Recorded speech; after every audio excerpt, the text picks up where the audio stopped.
Olá pessoal, tudo bom? Então, dando continuidade à nossa série chamada Conhecendo os Filósofos Brasileiros Contemporâneos, no vídeo de hoje, que é o 7º vídeo da série, nós iremos falar um pouco a respeito do filósofo chamado Mário Ferreira dos Santos, certo?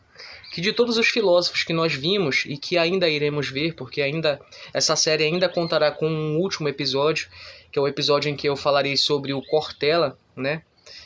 Que é um dos mais famosos aqui, desses que a gente vai tratar durante essa série, né? Esse filósofo, o Mário Ferreira dos Santos, é o que eu menos conhecia, certo? Na verdade, eu não sabia nada sobre ele. E muita coisa ainda não sei, né? Porque muita coisa a gente acabou não encontrando, como vocês vão ver aqui nessa leitura que eu vou fazer, certo? Da biografia dele.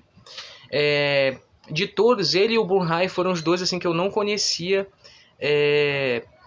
nada, né? Desses autores aí. Dos outros eu já tinha lido alguma coisa, né? Do Silvio Galo já tinha lido. Do Janotti já tinha assistido palestra. Da Marilena Chauí, a Marilena era a que eu mais conhecia, né? Desses filósofos. Mas o Mário Ferreira era o que eu menos conhecia, né? Então essa pesquisa me ajudou bastante e é um dos mais interessantes também para se conhecer, né?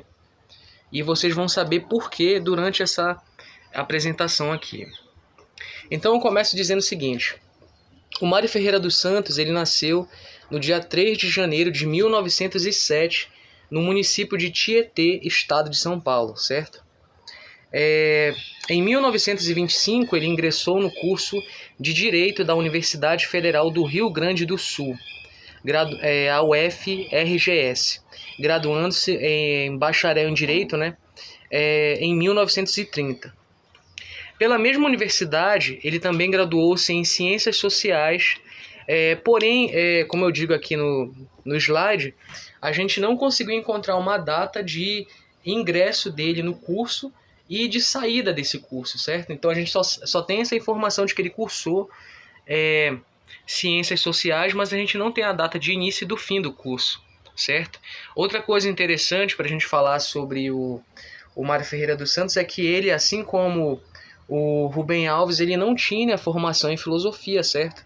Ele tinha formação em Direito e Ciências Sociais, mas de certa forma ele era filósofo, ele escreveu obras filosóficas, certo? E muitas obras, um dos que mais escreveu aqui na série, né? Desses que a gente está trazendo na série, né? Enfim, continuo dizendo que o Mário manteve-se afastado das universidades de filosofia por livre e espontânea vontade, mas nunca da prática de ensino em filosofia. Ele dava aulas em cursos por correspondência, mas gostava de ser tratado como filósofo e não como professor. Então, pessoal, apesar dele não ter prestado concurso para dar aula em universidades, né, ele dava aulas em pequenos cursinhos que ele fazia por correspondência, né. Daqui a pouco a gente vai falar o nome de alguns desses, na verdade a temática as temáticas que eram abordadas nesses cursos, né. E aí vocês vão ter uma noção de mais ou menos qual era a área da filosofia, né, que ele abordava nesses cursos aí com esses alunos, certo? Ele dizia que ele não gostava não queria fazer concurso para entrar na universidade como professor, né? Porque ele estaria tirando a vaga de uma outra pessoa, certo? Mas eu acredito que esse afastamento espontâneo dele com relação à universidade se dê devido a esse motivo que a gente vai falar daqui a pouco, certo? Que é essa questão da vinda dos especialistas, né? Do surgimento de especialistas em filosofia, certo? Mas isso daqui a pouco a gente vai falar melhor. Em 1930, ele passou a atuar como jornalista, criticando através de seus textos publicados em jornais. E aqui eu vou citar o nome de alguns dos jornais que ele atuou como jornalista, né? Cito primeiramente o Opinião Pública, certo? Também cito o Diário de Notícias e o Correio do Povo, que eram jornais lá do sul do país, né? E lá ele publicava artigos, fazia críticas aí à política daquela época, né? Inclusive nesse período ele foi preso devido ao envolvimento político dele, né? Em 1940, ele foi contratado pela Livraria da Globo, do Globo, no caso, né, o nome da livraria, passando a atuar como tradutor de obras. Traduziu autores como, por exemplo, Friedrich Nietzsche, que o influenciou em diversos sentidos, certo? Então aqui, daqui a pouco a gente vai voltar a falar sobre essa obra que ele traduziu e por que ela é importante, né? Porque ela vai se caracterizar como sendo a expressão de uma das matrizes, na verdade, uma das correntes de pensamento desse autor, certo? A partir da segunda metade da década de 1940, o Mário passou a perceber uma enorme dificuldade em publicar os seus livros, o que o motivou a fundar as suas próprias editoras, sendo a primeira a Logos S.A., onde ele publicou metade de suas obras, né, as primeiras. Depois dessa saída, né, dessas outras editoras em que ele publicava, né, essa foi a primeira editora que ele fundou. E aí depois ele fundou a Matese S.A., certo? Onde ele publicou as suas últimas obras. O Mário Ferreira dos Santos faleceu em 11 de abril de 1968, aos 61 anos de idade. Portanto, ainda muito jovem, né? Comparado aí com outros filósofos, como, por exemplo, o Janotti, o Lima Vaz, até mesmo o Burnheim, né? Que faleceram um pouco mais velhos, né? Continuando. Vamos falar agora sobre a corrente de pensamento desse autor, né? Ou as correntes de pensamento, porque ele vai apresentar mais de uma corrente, né? O Mário Ferreira dos Santos ele destaca-se dos demais filósofos até aqui mencionados, pois enxergava a filosofia como uma busca pelo conhecimento em sua totalidade. Não que os outros não fizessem isso, né? Tenho que deixar bem claro isso. Mas aqui ele era um pouco mais radical com relação a isso, né?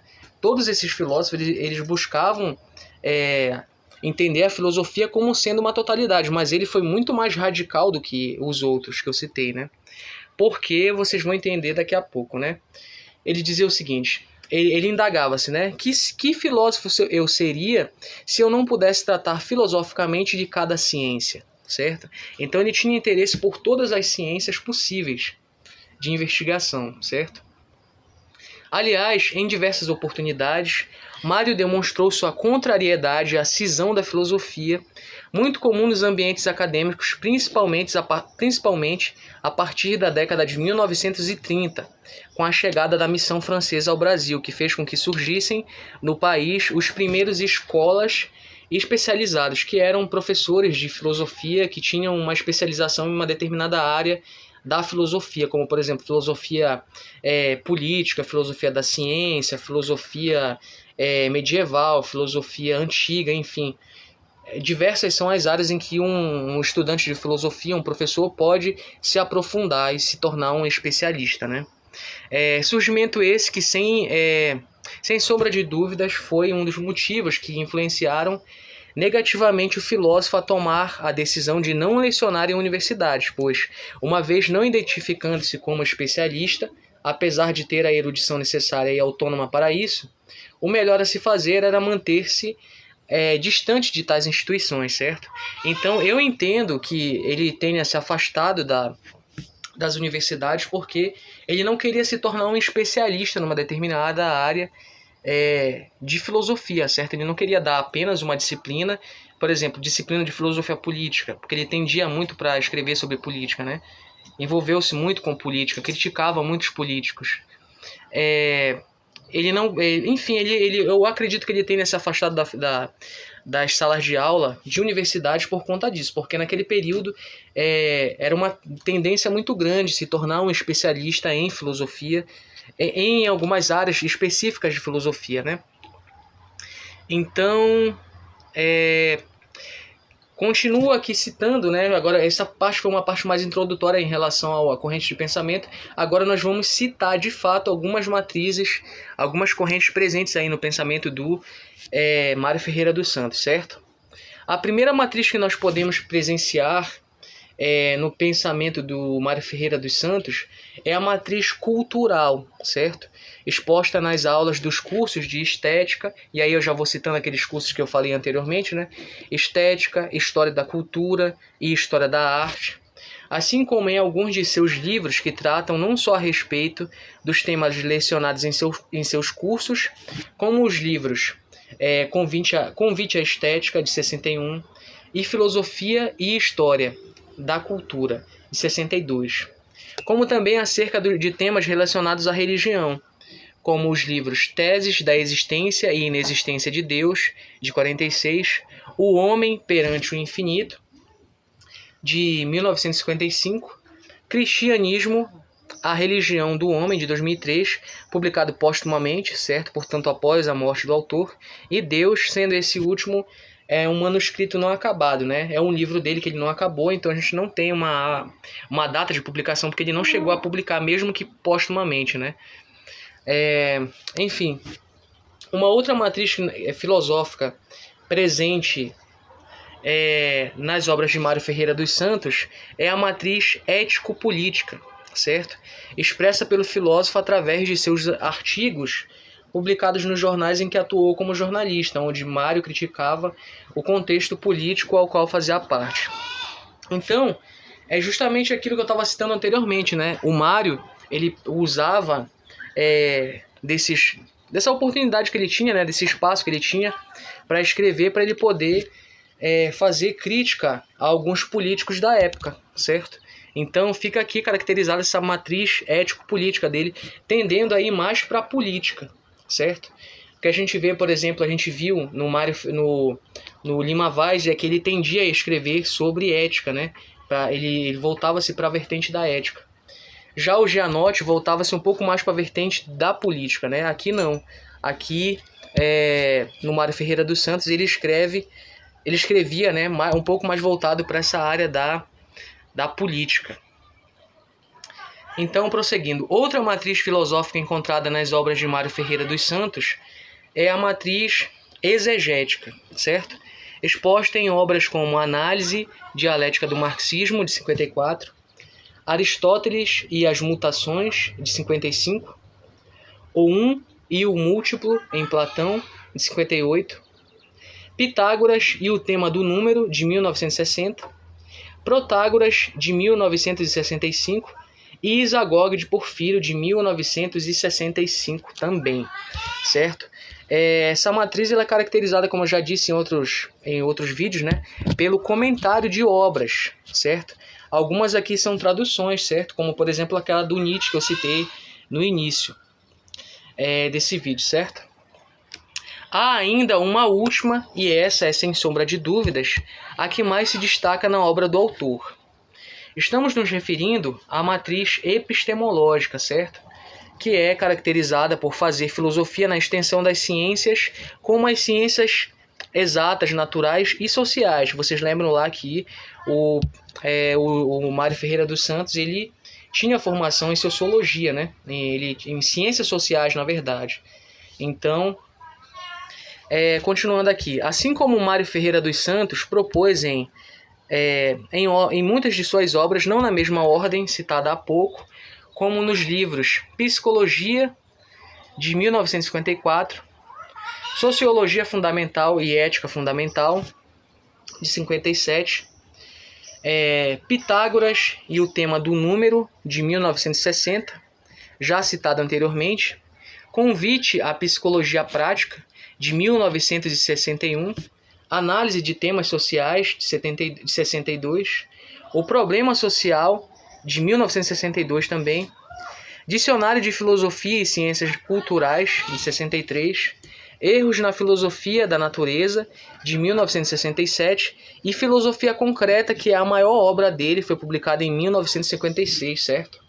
Obra em que o Mário ele expressa a parte da enorme influência do pitagorismo. Então ele tinha como o seu mestre, né, um autor que ele gostava muito de ler e que ele era influenciado por ele, né, era o Pitágoras, certo? Então, influência do pitagorismo em sua filosofia, na qual explica que há duas formas de se filosofar. Uma é deixando o pensamento divagar através de meras opiniões, e a outra é fundando o pensamento em juízos demonstrados, fazendo assim filosofia na extensão da matemática, mostrando que a filosofia, não é abstrata, mas concreta, certo? Então aqui é uma grande obra do do Mário Ferreira dos Santos, certo? Sugiro que vocês procurem ela e leiam, porque aqui é o que há de mais autoral, né, em toda a obra dele. Inclusive ele é muito conhecido por isso, justamente por essa obra em que ele cria um sistema filosófico, certo? Então agora a gente vai falar um pouco sobre a bibliografia desse autor, certo? De todas as bibliografias citadas até aqui, a de Mário Ferreira dos Santos é, sem dúvida, uma das maiores, principalmente no que diz respeito a livros. No entanto, assim como no caso de Gerhard Heine e de outros filósofos brasileiros, grande parte dessa bibliografia foi perdida devido ao fato de que os textos que dela fazem parte e que foram publicados em jornais ou revistas não foram digitalizados. Sabe-se, no entanto, que foram quase 200. Porém, é possível citar com propriedade a quantidade e os nomes dos livros escritos por Mário Ferreira dos Santos. Ao todo, são 48 livros. São esses livros que eu vou citar agora, certo? Mas aqui eu quero deixar claro que, apesar da gente colocar 48 livros lá, vocês podem encontrar muito mais livros na internet. Pode acontecer isso, né? Porque infelizmente o que a gente tem de informação sobre esse filósofo é muito pouco na internet, né? Então agora eu vou ler aqui o nome de algumas dessas obras. Então, pessoal, agora a gente vai ler aqui um pouco acerca dessas obras desse autor, né? Vou citar, na verdade, o nome de algumas delas aqui.